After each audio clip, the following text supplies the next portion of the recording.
At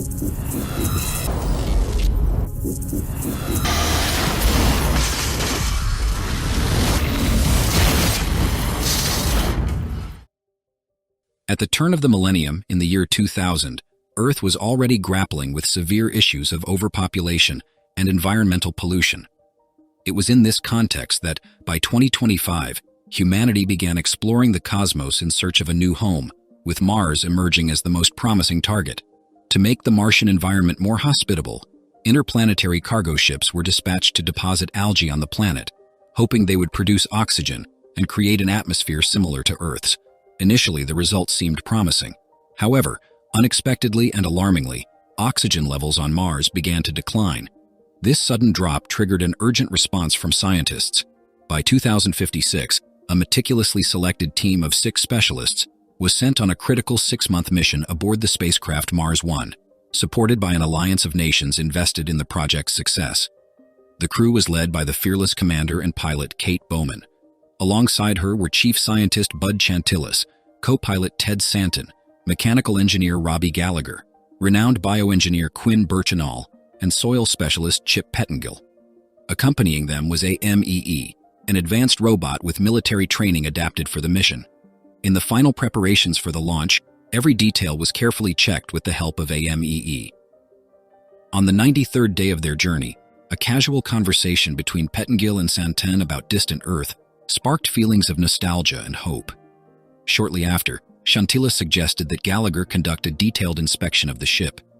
In a moment of reflection, Chantillis shared his concerns about humanity's bleak future, stressing the importance of preserving cultural and intellectual achievements in the face of potential extinction. Meanwhile, a curious incident occurred when Gallagher accidentally walked into the bathroom as Bowman was stepping out of the shower.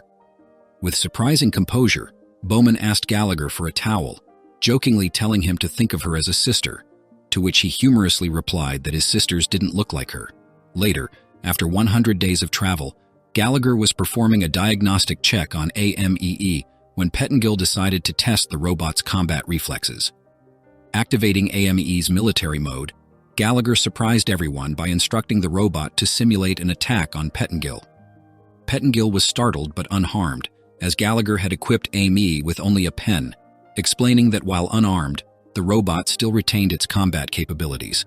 On the 182nd day of the journey, the crew finally reached Martian orbit. They were searching for the habitat module HAB-1, but a critical mishap occurred. A burst of gamma rays directly struck the station. Faced with danger, Bowman acted swiftly, ordering everyone to head to the safe zone to protect themselves from radiation. Shortly after, it was determined that the station's energy reserves were at critical levels. Bowman then gave the order to prepare the mission extension vehicle for an immediate launch before the station ran completely out of power. The drama escalated when the automatic launch system failed, and Bowman had to stay behind to activate the manual launch.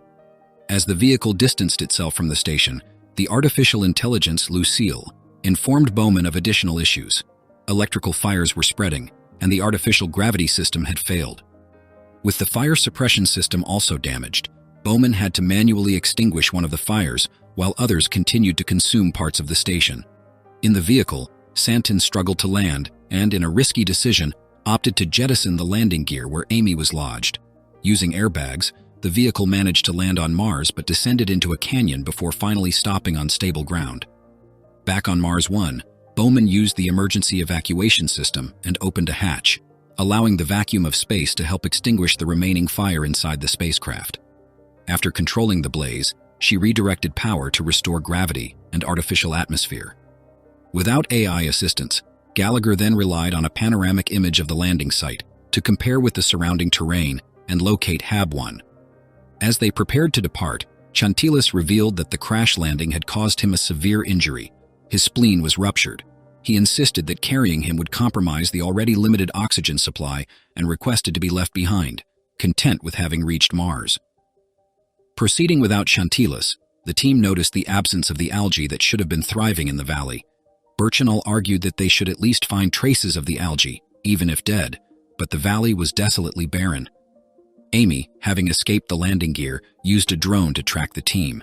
Eventually, they located HAB-1, but were perplexed to find it mysteriously destroyed. Santin dismissed the possibility of damage caused by natural phenomena, explaining that the habitat had been designed to withstand extreme conditions. Observing from Mars 1, Bowman confirmed the destruction through the monitoring systems and immediately contacted Houston, reporting that the crew was without resources to survive on Mars. With oxygen running out, tension within the group intensifies. Amid the vast Martian canyons, Pettengill reveals to Santin his regret for being unable to fulfill his engagement promise upon returning home, also confessing that he was not the first choice for the mission. Santin, attempting to defend himself, argues that the destruction of Hab 1 rendered the landing site irrelevant and absolves himself of any responsibility for the critical situation. Pettengill, dissatisfied, pressures Santin to take his share of the blame. The argument escalates, and in a moment of frustration, Pettengill pushes Santin, who loses his balance. Despite Pettengill's efforts to save him, Santin falls fatally. Returning to the group, Pettengill claims that Santin committed suicide. Shortly after, the situation worsens as Gallagher begins to suffocate due to lack of oxygen. In a short time, Pettengill and Birchinall also face the depletion of their oxygen supplies. In a desperate act, Gallagher risks removing his helmet, discovering to everyone's surprise that Mars's air is breathable. The rest of the team follows his lead and removes their helmets. Birchinall laments that Santin could have survived if he had waited a little longer. Meanwhile, Houston informs Bowman that the Mars 1's orbit is compromised and will fail in 31 hours, but promises assistance to secure a safe departure before the failure. On the surface, the crew plans to use the radio from an old rover to communicate, but decides to wait until dawn due to the extreme nighttime cold. To combat the cold, Gallagher burns the remaining fuel in the Hab 1. During the night, Amy locates the crew and reveals the damage she had previously sustained. Birchinall suggests disabling the robot to use its navigation systems. However, Amy, activating defense protocols and perceiving the crew as a threat, launches a violent attack. She throws Gallagher through the air and easily breaks a metal rod used by Birchinall as a weapon. Amy injures Birchinall and retreats, employing tactics to delay the group. Gallagher warns that the robot will return to eliminate them one by one. Before dawn, determined to find a solution, the crew abandons the Hab 1 in search of the rover. Bowman, committed to helping the team, informs Houston that she will delay her departure to meet them. Upon finding the rover, Gallagher realizes that its radio operates on a different frequency than the mission's equipment, but he insists on attempting to adjust it. After 2 hours of failure, Houston instructs Bowman to adjust her own frequency to establish contact with the surface team. Just as Gallagher is about to abandon the radio as useless, Bowman's voice cuts through the static, bringing relief and confirming that they are alive. Gallagher shares grim news with Bowman. Chantilis and Santin are dead, and the survivors are in a desperate situation without food or water supplies. Determined, Bowman promises to devise a rescue plan. She directs the team to locate the Komos, an old Russian probe whose launch had failed. She reveals that its designer, Borovsky, believed it was still possible to activate the probe's launch sequence on site. However, they have only 19 hours to accomplish this before Mars 1 runs out of fuel to return to Earth. During the conversation, Bowman recalls a moment when Gallagher almost kissed her, remembering how distracted he would get whenever she emerged from the shower. With a clear mission in mind, the ground team set out toward the probe, while Amy, mysteriously, began following the group. Pettengill noticed movement in the valley ahead, but his concerns were dismissed by the others. Unbeknownst to them, numerous mutant insects were crawling in the same direction. Later, Bowman revealed to Gallagher that the Komos could only accommodate 2 people. Gallagher chose to keep this information secret as they continued their arduous journey. After hours of walking, Birchinall began to feel pain, and Gallagher supported him. An impending ice storm forced them to seek shelter in a cave. It was then that Gallagher revealed the Komos' 2-person capacity, expressing his intention to assist with the launch, but stay behind. Pettengill, aware that Birchinall suspected him of being involved in Santin's death, feared he would not be allowed on board. While the others slept, Pettengill stole the radio and fled toward the probe, but he was intercepted by Amy. The robot activated the video feed on Gallagher's device, allowing everyone to witness Pettengill's death. While retrieving the radio, the team discovered algae growing in the soil. Upon examining Pettengill's body, Birchinall noticed that his helmet was sealed but covered in insects. When he attempted to burn the helmet, he inadvertently set the insects ablaze. Birchinall deduced that these were nematodes that fed on the algae and released oxygen, contributing to Mars's breathable atmosphere. In a valley full of algae, the nematodes were attracted to the blood from Birchinall's wounds. He handed his suit and a test tube to Gallagher, instructing him to return to Earth while the nematodes attacked him. In an act of extreme sacrifice, Birchinall set himself and the insects on fire. Watching from space, Bowman saw the blaze and contacted Gallagher, who described Birchinall's sacrifice. Losing hope, Gallagher expressed doubts about his ability to return to Earth. Bowman encouraged him to keep trying, reminding him of Birchinall's sacrifice and urging him to continue, if not for himself, then for her. Gallagher reached the Comos and followed Bowman's instructions to activate it. She explained that he would need to adjust the fuel so it had just enough energy to reach Mars's orbit, as there were no food or water supplies for a longer journey. However, as he prepared the probe, Gallagher discovered that the battery was completely drained. Concerned for Bowman's life, he insisted that she depart before the spacecraft ran out of fuel.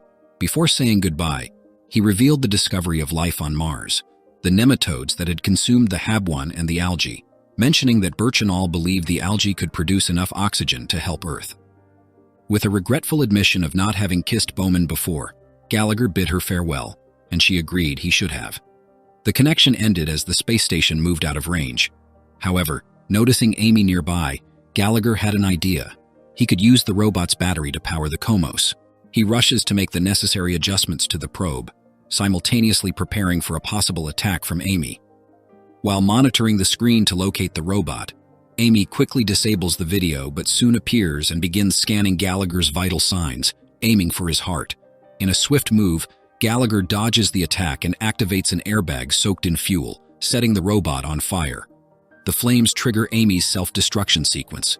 Gallagher manages to retrieve Amy's battery before she can attack again and cause an explosion. Shortly after removing the battery, Amy's drone crashes into her on the ground, resulting in a massive explosion. Meanwhile, Bowman prepares to leave Mars's orbit, but halts her departure upon realizing that the Comos, now powered up, is heading toward the ship. When she reaches the probe, she discovers Gallagher has lost consciousness.